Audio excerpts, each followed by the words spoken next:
it might have been helpful to do a little drawing because I couldn't draw on this thing. So knowing that this is going to be my base, I can put that off to the side. You know, I've got these beautiful flowers to work with here. This gorgeous Cymbidium, which will possibly be a focal, but I've also got this beautiful Antherium, which will be a nice flat focal. So I'm not actually sure if I'm going to be using the Cymbidiums today. I just wanted to order them really.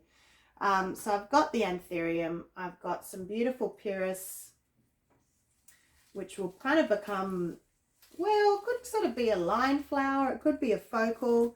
So I'm just going to use a couple of these. I quite like their extension that they've got. So let's just put a few there. And then I've got gorgeous, oops, that's the water bottle, gorgeous anemones. Ooh, I don't know, gorgeous. So, I mean, I've got a plethora of flowers really that I can work with. It's just a question of what. So I was just going to do a quick little sketch of this because I actually want this design to go up. So rather than just follow the line of the headband, you know, I said, let's go funky today. I want it to actually come up, go down, you know, have a bit of fun with it. And I actually thought of putting some feathers too. And I'm trying to remember where my feathers are. Hang on, give me a sec. I know I've got them in here somewhere. Gosh.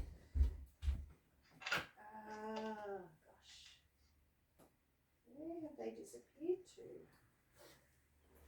All right. Hey everyone, I logged out and I logged back in and now everything's all right. Oh, good. Yep. Helen was right to pin it. I normally have a big box of feathers and all I can find are just 2 little ones at the moment. So I'll see whether I use them or not. Because feathers can make things look quite, I don't know, tacky if they're not used in the right way. So with a little sketch here, that's my headband. If I wanted to, you know, I definitely want that big Antherium sort of in the forefront. But I do want to have something coming up and then something coming down. So you probably won't be able to see my sketch because it's a bit too small. Now I've popped the Antherium right in the middle, which is a mistake because we still want to go 2/3, 1/3. So we still want to have the main part at 2/3. So that essentially would need to be higher and longer. And then we still have a little return, which will be 1/3. Now for balance sake, you're not going to be able to see this, but for balance sake, with our headband, if we had that Antherium right in the middle, it would look really strange. It would just look a bit odd. So we're still going to have it off to the side. Now, like that other photo that we showed, if you have your weight on this side, so if you have your 2/3 on this side, it's going to be unbalanced. So that 2/3 needs to actually be on the side that's going to be going towards the middle, and then your return, which will only be 1/3, the flowers, will be lighter. So it won't feel like it's toppling left or right. So a little, you know, it's always nice to do a bit of a sketch so you have some idea of where you're going with things. So now to plan out actually what I'm going to use for flowers, get myself some wires. Now of course your wires, as usual, depend on, I'll just get these long ones. Your wires depend on the heaviness of the flower, but when we're doing something like going up in a structure, you probably want a little bit of a heavier gauge wire at that stage, otherwise it will just flop. So I might be using sort of more like the 22s and 24s. I'm just going to prepare a few wires now. I think I've got some, actually that's a very light one. I won't be using anything like that. These are also a bit too light. So I might need some 24s. These are very heavy. Like I said, I want something that's got a bit of oomph.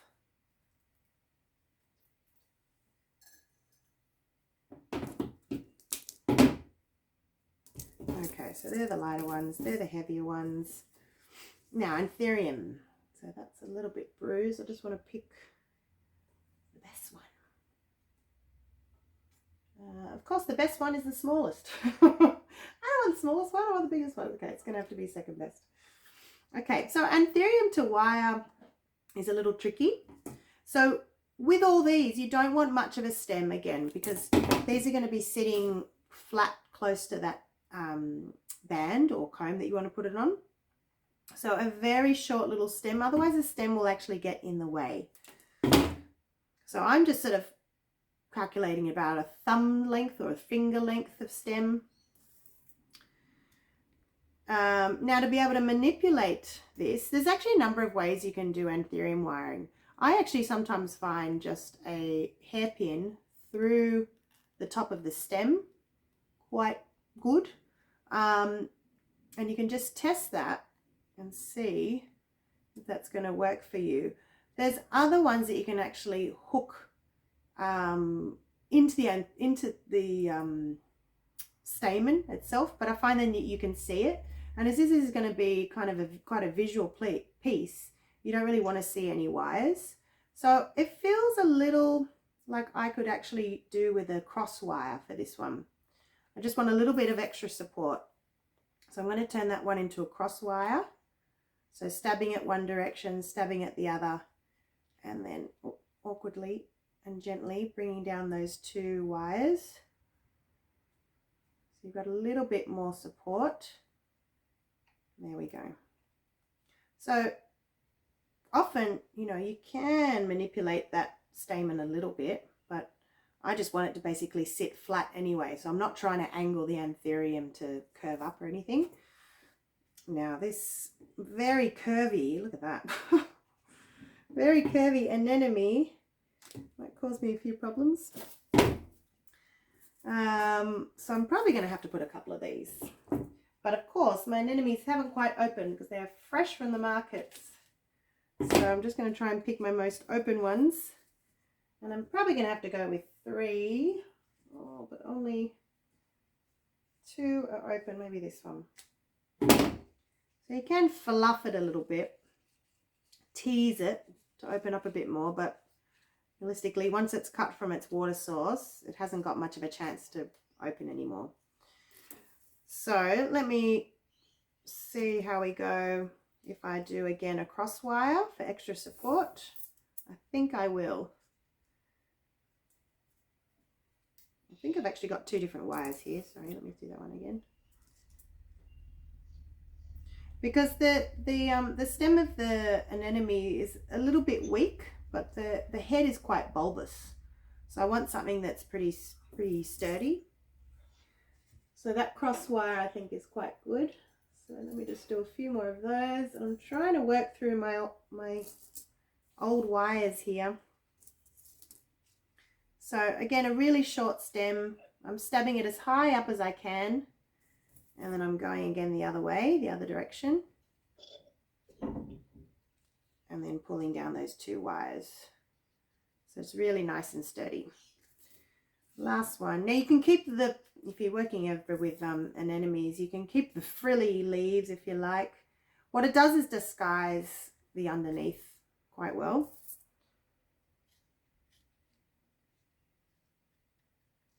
And this one's very tricky because it's such a curved stem. Okay. And then my beautiful pyrus, I'm going to cut these individually. Oh, I just realized I have no leaves. I haven't got myself any leaves. Oh gosh. I thought I was missing something. I need some leaves, so I might just have to pop out for a second. Actually, I've got some beautiful leaves in my lounge room that I might be able to use. There we go.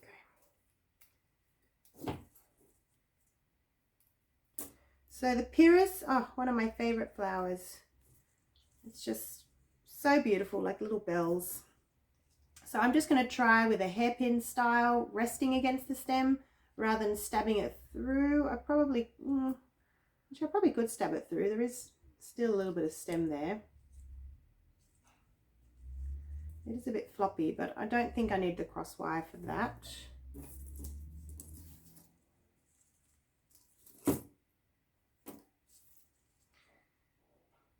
And I mean, cross wire is also handy if you don't have the correct gauge wire, by using two of a slightly lighter, no, I can't step this one through, by using two of a slightly lighter wire, it will be the same as using one thicker gauge wire. Okay, so that's just a hairpin on its own. It is, yeah, actually I am gonna cross wire these. It's too heavy. So just doing that test really helps.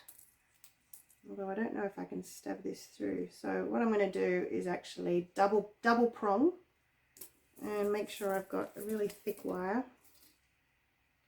So I'm putting it again through the middle this time, bringing down those two wires and then spiraling around a little bit. So I've got double strength wire. So I feel like I was able to get a cross wire in this one. No, doesn't want to be poked. So I'll do the same here. Double prong, yeah, that's better. And let me see one that's got a little bit of length. I'll use these two.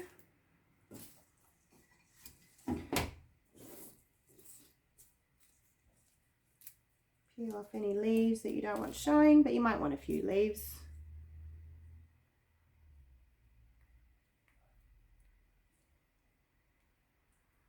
Okay, and this one.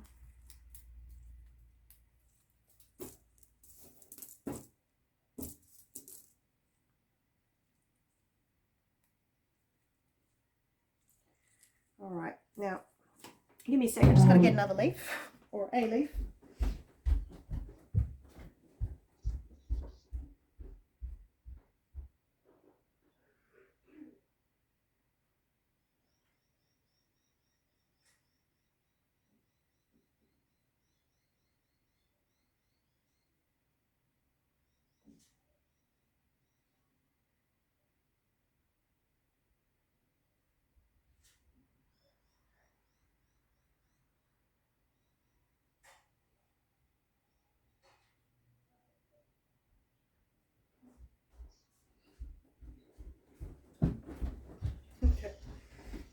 Lucky I've got a house full of plants.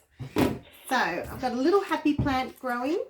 And this little plant that I've just forgotten the name of, I think it like elephant ears, I think is something like the common name. But this I just got from Coles actually, and I really love it because it's so textural. So these are just a little bit dusty, which means I probably need to clean my house a bit. So I'm just going to create a little stem by cutting into the spine and then ripping off the under leaves. Now you could have these curled as an option, or you could have them straight. These are just, as I said, little happy plant leaves, but quite cute. I might actually have one straight and one curled. So in saying that, I'm going to wire, again, probably going thicker today. I'm going to just curl that around so the little tip is just hitting the spine of the leaf. And then I might actually, rather than destroy the leaf, you know, by stabbing it, I'm just going to do a hairpin and just grab the tip of the leaf and then wire it around the stem a little bit. I might just cut that stem a bit shorter. For this one, same thing. So I'm cutting into the spine to create a stem. And that's just a little imperfection that I'm going to fix. There we go. And then this time, I might actually just wire part of the spine, just in case I need to bend it a little bit. So I'm not going all the way up. I'm only going a small section because I don't want to see a big wire sticking through, and then just bringing it down and wiring it around a couple of times. So at least I've got a little bit of manipulation by doing that. Okay, those two are done. Now this little guy, it's quite a tricky one to wire actually. Okay, looking for the spine. Cut my stem a bit shorter. And I'm just using what I believe is a 24 gauge for these leaves now. They're quite light. This one is a bit heavier.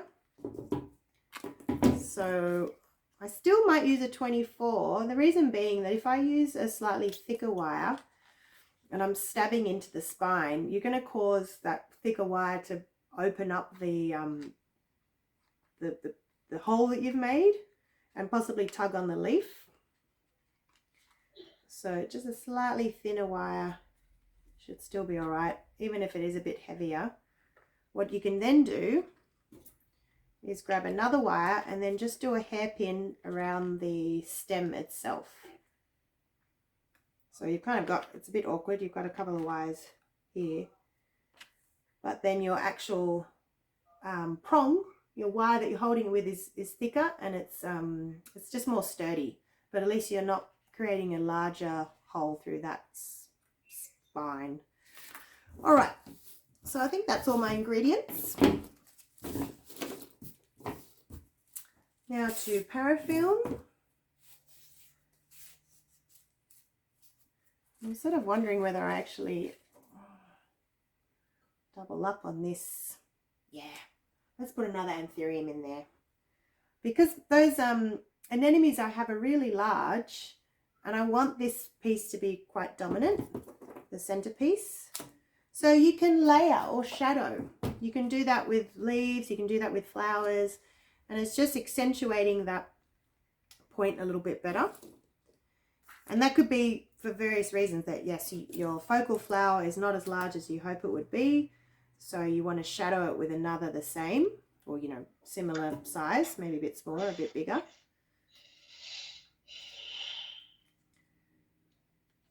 Okay, there we go. Little cross wire, ready to parafilm. So you're parafilming as high up as you can, disguising any wire showing, ripping it off when you're done. So Antheriums can bruise very, very easily, so you've just got to be careful when doing this. And once they bruise, the bruise is very obvious. So it's always tricky to get white Antheriums because they won't stay white for long. I'll show their colour, their true colours. Okay, my little leaves.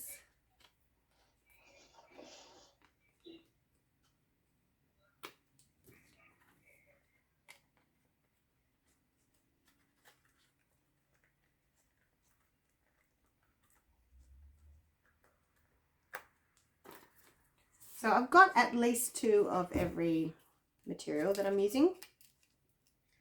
So I said, if my Antherium was a bit larger, I may have just had the one in there. Well, that's okay, I've got 3 to choose from.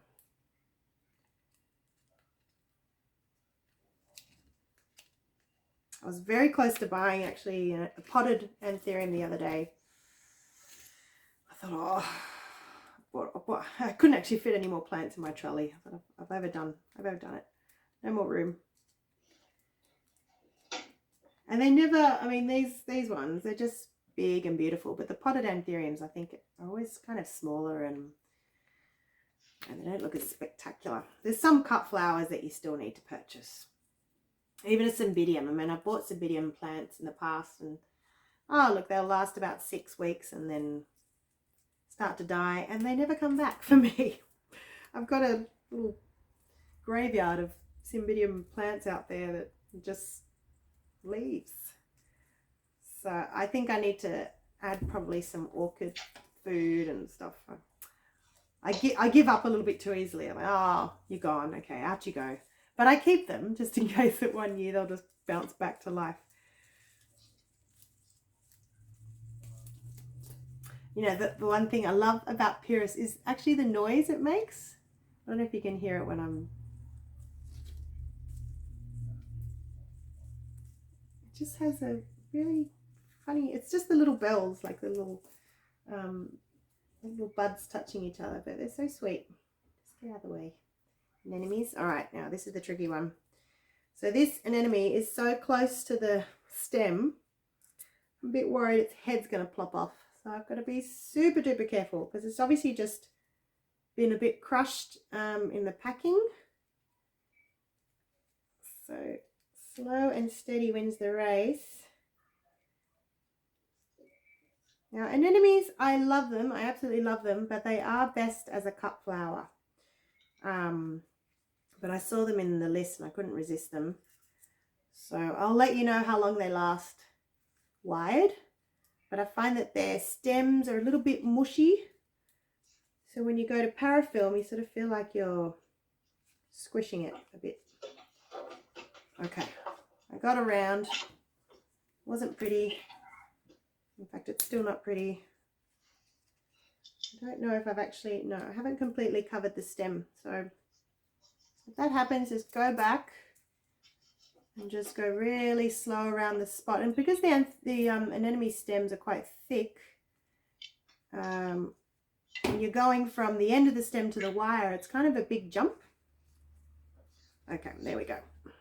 I got it. All right. Anemone 1. So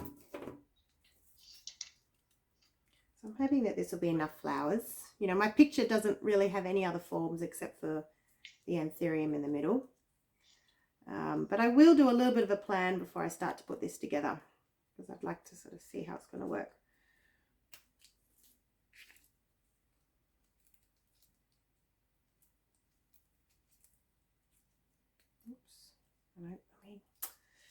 I could put that orchid in. I could. The orchid might actually become the focal instead if I put one orchid. We'll see. Let's do a little bit of a map out. All right, so I need to create that line first. So I have to use these as in a way as my line flower because they're kind of the longest ones I've got. Because you're going to be making this as if you're making a corsage. So you start off with your longest points. You could, if you wanted to, put a little backing leaf, but it doesn't have to be so structured. You could also add a little curled leaf. You could group your flowers together. So just keep in mind that you want to have 2/3 of your flowers in the first section, 1/3 as a return. So in saying that, I've got 4. I've got 4 Pyrrhus, but this is kind of a larger one, so I think I might keep this in my return. So that's going to sit sort of somewhere at the back here, curled towards myself. Then, you know, in and amongst, oh, look at that white against the pinks, beautiful. So that will sort of sit there, that'll sit there. So you're growing your arrangement, so the widest part is that focal area. So the anthuriums are going to sort of sit somehow, you know, like that. I might have, I need some asymmetrical balance with my leaves because they're so solid. I'm thinking these are going to sit somehow in the middle, well, in the 2/3 area underneath the anthuriums. I forgot about this big one. That's going to go up the back. So I'm going to put my back flowers somewhere else.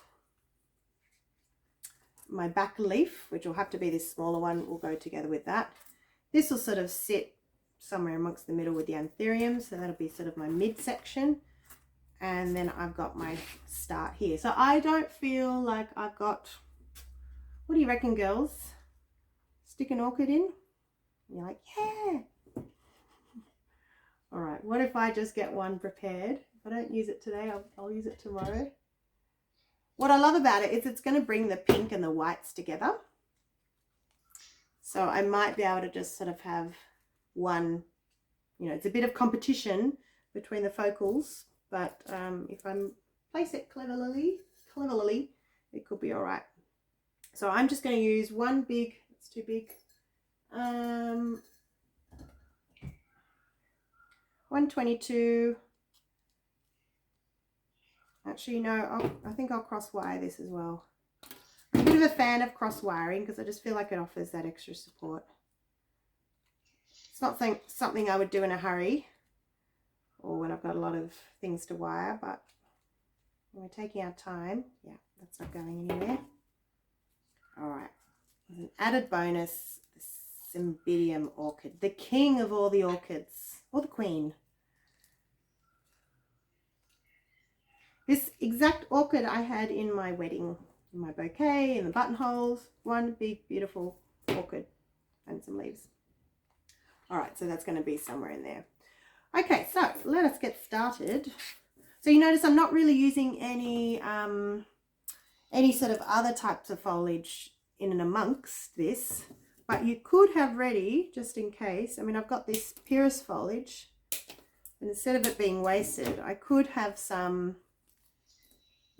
just ready to go, just in case. So, I mean, there's a few little leaves. I'm not going to start wiring all these little leaves separately. I'm just sort of seeing if there's any. There we go. But I might just have, oops, that's got an actual Pyrrhus on it.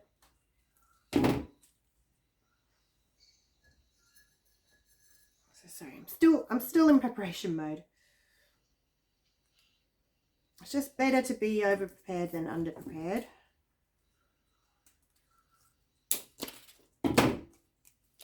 And I just sort of thought, I might just need a little bit of foliage to hide some mechanics.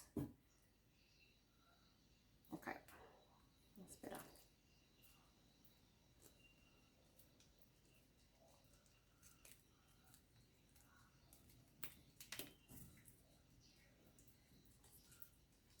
And the bonus Pyrrhus flower there. So I actually bought some Pyrrhus also over the weekend because I want to grow my own. Too pretty. But I think that I think they prefer cooler climates, so I'm not sure what will happen when it gets too hot.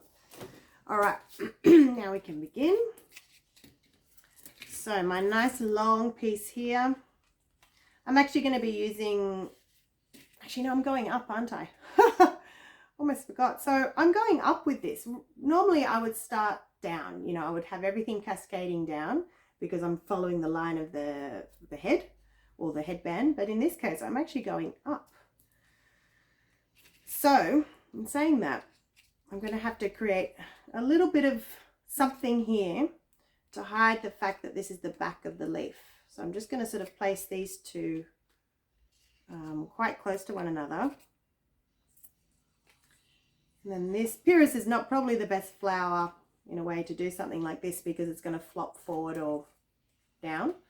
So if I had something a little bit more structured, it would have probably worked better. That's all right. I've still got it on a wire, so I can still bend it, you know, bending it backwards, bending it forwards. And I'm actually placing it backwards because it's going to sit better. It's going to sit a little bit more up that way. So we're just mixing it up because we're stuck in lockdown, and why not? So I'm just going to start off with this. And remember, this is a formal linear design. So you don't really have to concentrate too much on that corsage shape, but keep that in the back of your mind. Still that sort of diamond triangular sort of shape, but obviously it's going to be going on top of something instead. Now, as I do this, you know, I'm going to see gaps and things like that. So even though my plan was to sort of have the Pyrrhus group together, I might have to think about changing that plan a little bit. So I'm hiding my mechanics as I do this. Because I don't like seeing wires poking out, but I definitely like showing some kind of depth.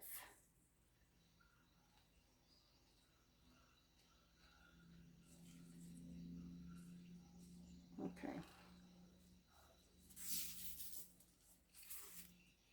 Bryn, can I just mute you for a moment? Because I think it's your background that's...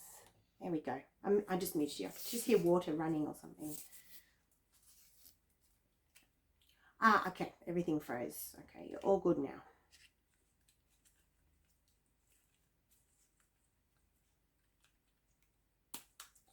Okay, so formal linear. So we want to create a line that follows that our eye can follow down. So that line can be created with a number of blooms and flowers. And I want this to be a little bit more up than down. So I'm kind of sticking everything up at this stage. But of course I want to have some things floating down as well.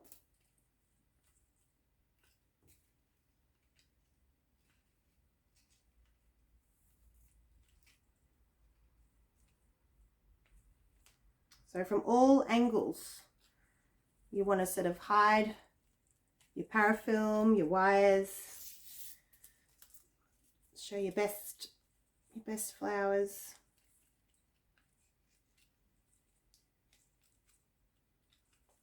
Now when you guys do this, you don't have to do one going up. You can just sort of do more of the style floating down. I just thought it might be fun to do.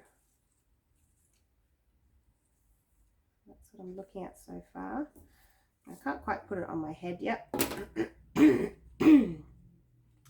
So I'm building up towards, well, it's not really a high point, it's actually a low point. Because if I make this a high point, you're going to get a big gap on each side. So I'm going to try and just do this as best as I can.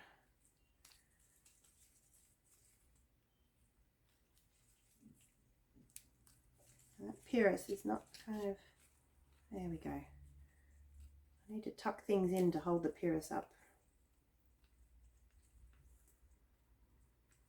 And now that's other stuff. So that's why I think it's always a good idea to actually put your, have two separate piles, because you suddenly get confused and you take something that you shouldn't be using, and then you've used something that is actually for another area. So keep them separate. So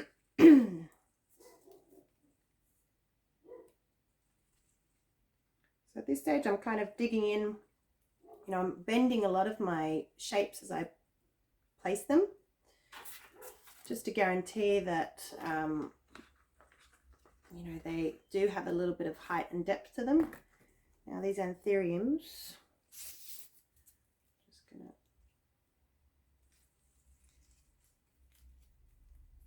parafilm, parafilm, parafilm whenever you feel the need. That's my dog doing his thing. And you're frozen again. Oh, sorry. Am I frozen for everybody? No, it's okay. Okay.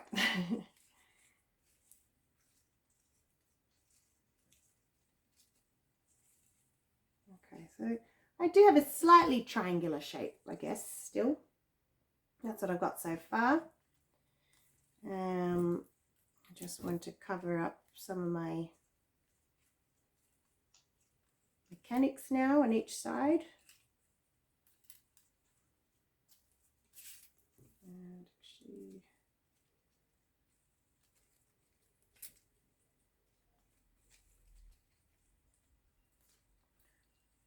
so I'm building it up towards, well, ready to put the anthuriums.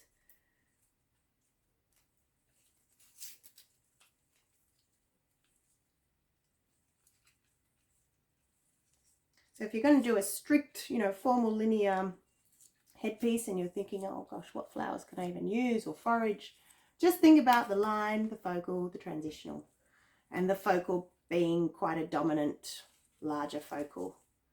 As I said, my transitional and my line are becoming kind of one, so it doesn't have to be so strict, but it's something that you can keep in the back of your mind.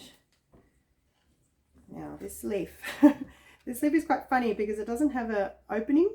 Like I thought I might be able to slip something through, so I'm going to be a bit sneaky, and I'm actually going to just cut this little section here with my ribbon scissors, because the cut will be a little bit smoother. Yeah, just being sneaky so I can fit this through. See, now it's sort of, it's got a spot. Before it was a little bit tricky.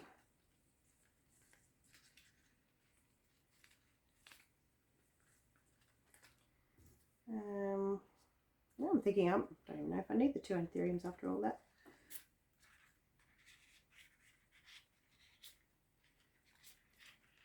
So if you're going to do 2 and you're trying to shade or trying to shadow, one obviously, you know, you still need to see one below the other, but it might be too much.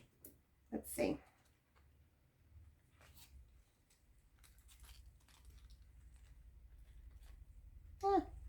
Maybe not. It's getting pretty heavy though. This is going to be quite a big one. Do I like that? Am I happy with that? You've got to be happy with your work.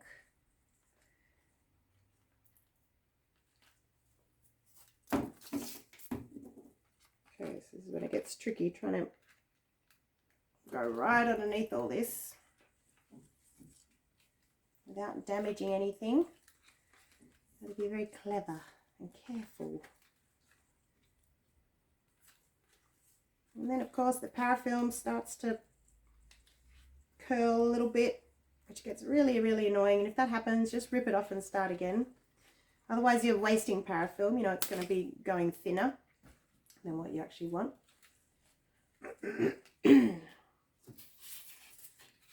Now I forgot actually about these feathers. I'm just sort of thinking I can always glue them in. Oh yeah, I think I do need to put a feather in. What it does is just extend that line to begin with.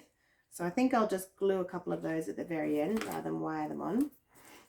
I still want to just finish this with a little bit of a return. Now this one I really don't have a lot of choices how that's going to face. So normally I would be bending. Oh, actually maybe I can bend it. It's just a very funny one.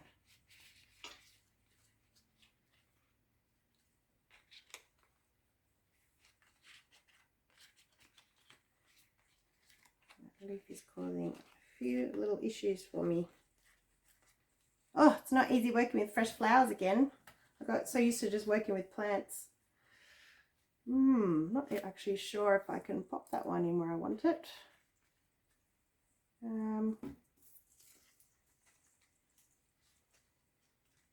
I would love to carry the pink through, but it's just such a strange shape.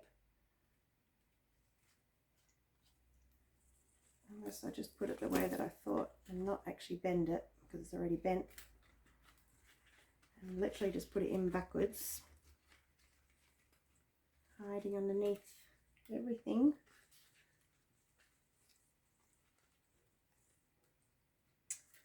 Oh, you stubborn little flower. No. So, you know what? I might glue that one in. Because it's just not working for me. I'm not going to sit around fiddling for days. That's what glue's for. Flower's not behaving, then it's got to get glued in. And I've got one more little leaf to finish off, which will form this little shadow. Ah, I've got to cut into it like I did the other one.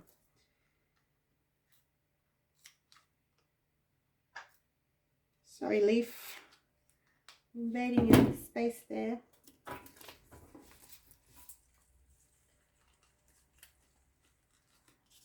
Okay.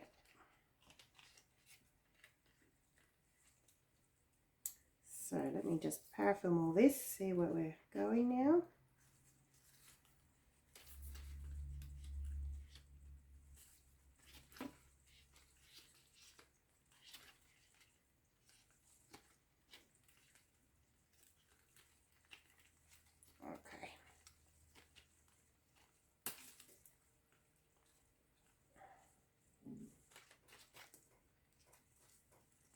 Now, yeah, fortunately that Pyrrhus is not quite stuck up like I really wanted it to. I wanted it to be like up, but it's not really the right type of flower for that, so that's my bad.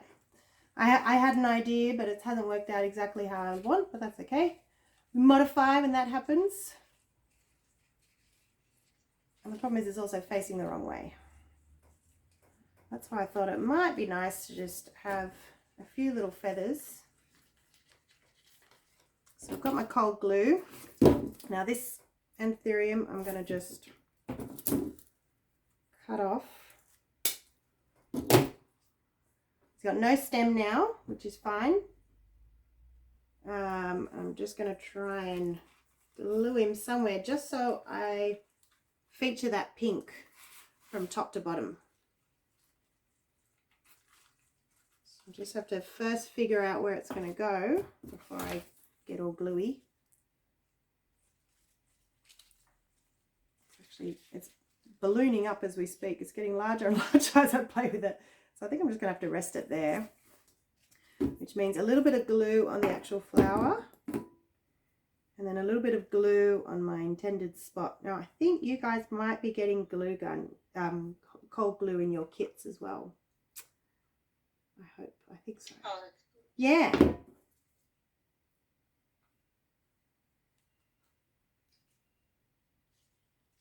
Okay, so it's got to go down this way.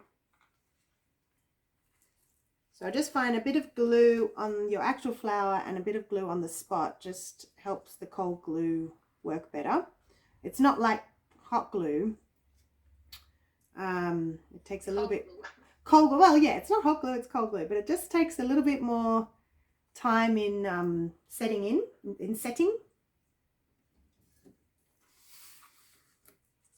So that's just sort of sitting in that little spot. And then the feathers, while my cold glue is dripping out. So I want, the feathers not so important. I mean, it's very light, but make sure you have enough. And that's going to be glued there. You may need to hold it in place for a little bit. And then for repetition purposes, I've got a feather on one side. I should have a feather on the other side. For a bit of extension as well. But just try and, if you're doing this, just try and have a difference of length. You know, you don't want the exact same length on each side if you're using feathers or something else.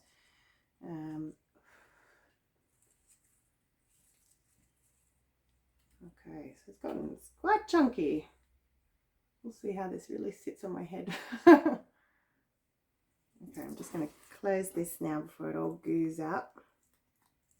So fasten it to your headband. Now something like this on a comb would just be far too big. So this is strictly headband use only. Now I probably would go about 3 finger lengths with your handle. So 3 finger lengths and chop.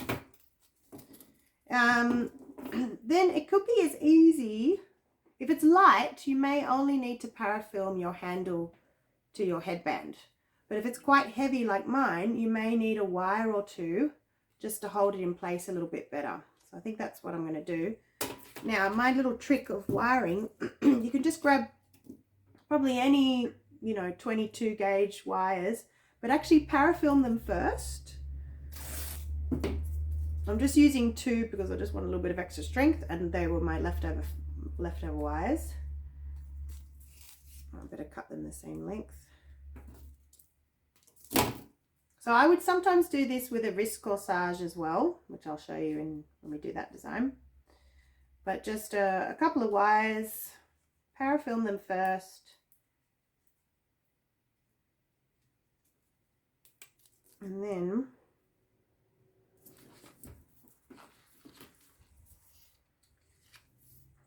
because the only part that's the handle area is just that section, but what about all this, which is the heavy part? So with this wire that I've got, I'm going to thread the wire through this section, and then I'll be able to wrap it around the headband a few times, just for extra security, you could say. Now this headband has those little teeth, those little teeth to help you grip on your hair better. So I think what I'm going to do is bring down it a little bit. So the parafilm section, which will be my handle, I'll be able to parafilm it around where there's none of those teeth, if that makes sense. I can't really show you until I finish it because, oh no, my feather. There we go. So I'm going to be going backwards, but I can't show you any other way. So I'm just going to thread this wire through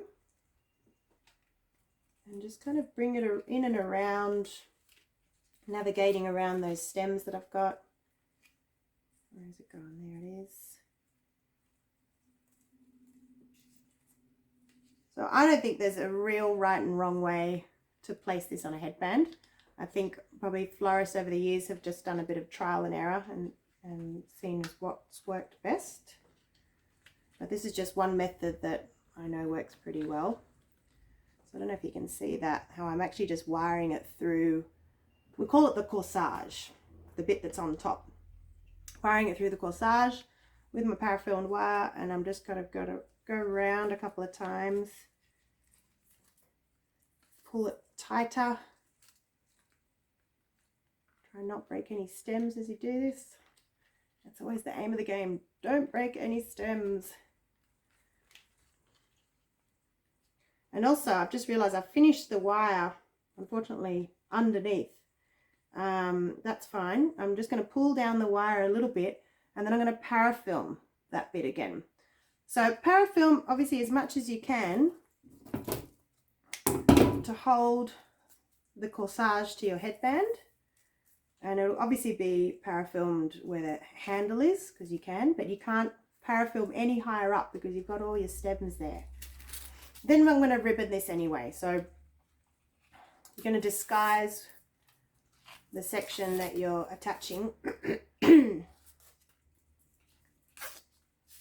Now in the past when I've done this for a client, I've picked, you know, a black headband or one of those tortoise shell headbands, and I've ribboned the entire headband. So it's all one color. But I actually thought, one, to save time and energy, I'm just going to ribbon the handle part and make that a statement. You know, it doesn't have to be that, you don't have to ribbon the whole thing, especially if it's a nice headband. Like there's some nice, you know, velvety headbands out there that you kind of don't want to ribbon because the material's so beautiful.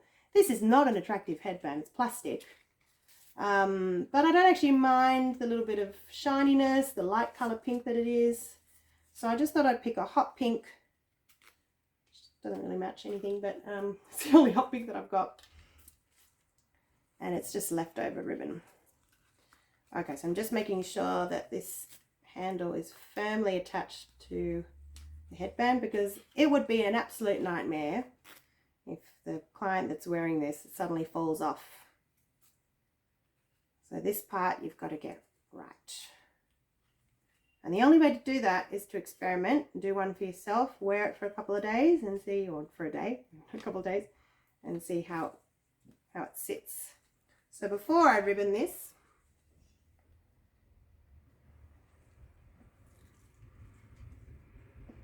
oh, it is a bit floppy, but it looks like pretty cool. Actually, yeah, it's sitting quite well. So now just to finish it off. That looks fantastic, I reckon. Thank you. Thanks. Yeah, I do like that one too. Melbourne Cup. Very Melbourne Cup. If we got to have. Yeah. I mean, the back is not so fascinating. So it's fascinators. Like that's obviously the back side.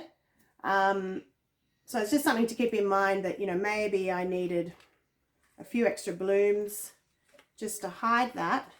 The other thing is that with my ribbon, I'm going to put the bow in that section there. Like that's where I'm going to actually create my bow. So you may have to lift up some of your leaves when you're doing the ribboning section. And as always, leave yourself a tail. So I ribbon across the board the same for all my designs in a way. So I'll come down first, then I'll work my way back up. Otherwise you end up at the end, and how do you go back up? Like how do you meet the bow? So just, it's, you know, it's more of a logical thing. Just go down and then work your way back up.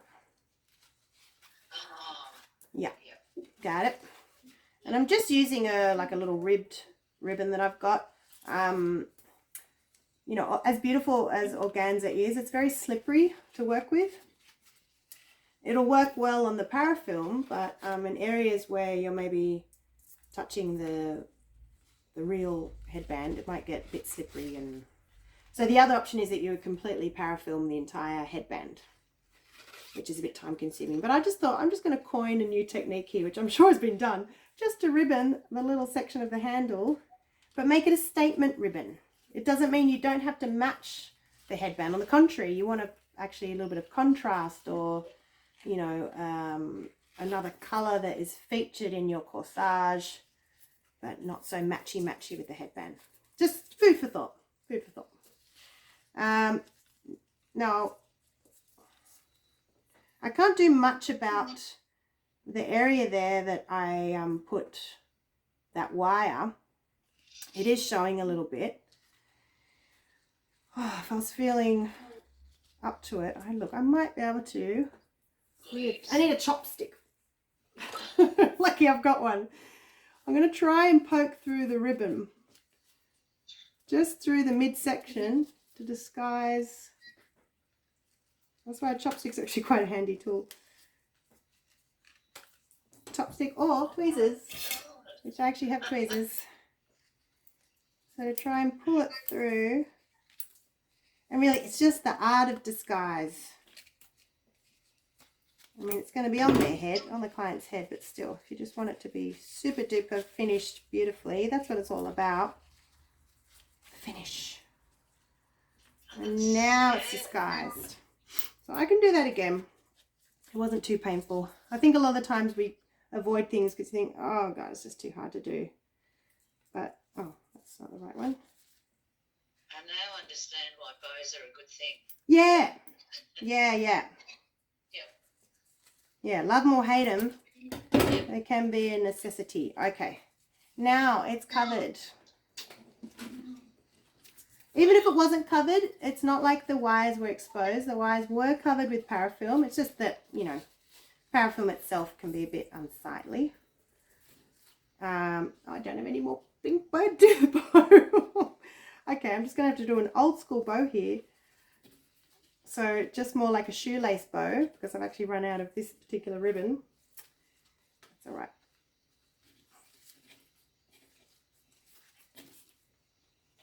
I'm just being very careful not to press on the flowers, because at the moment they're all, you know, hitting the table.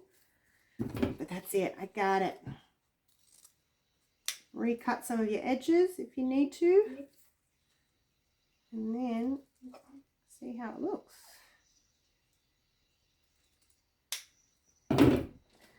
Okay. So this one definitely has a back, whereas I think the one I did the other week, you know, oh shoot, back and front could be changed a little bit. Da-da! That looks great. Da-da!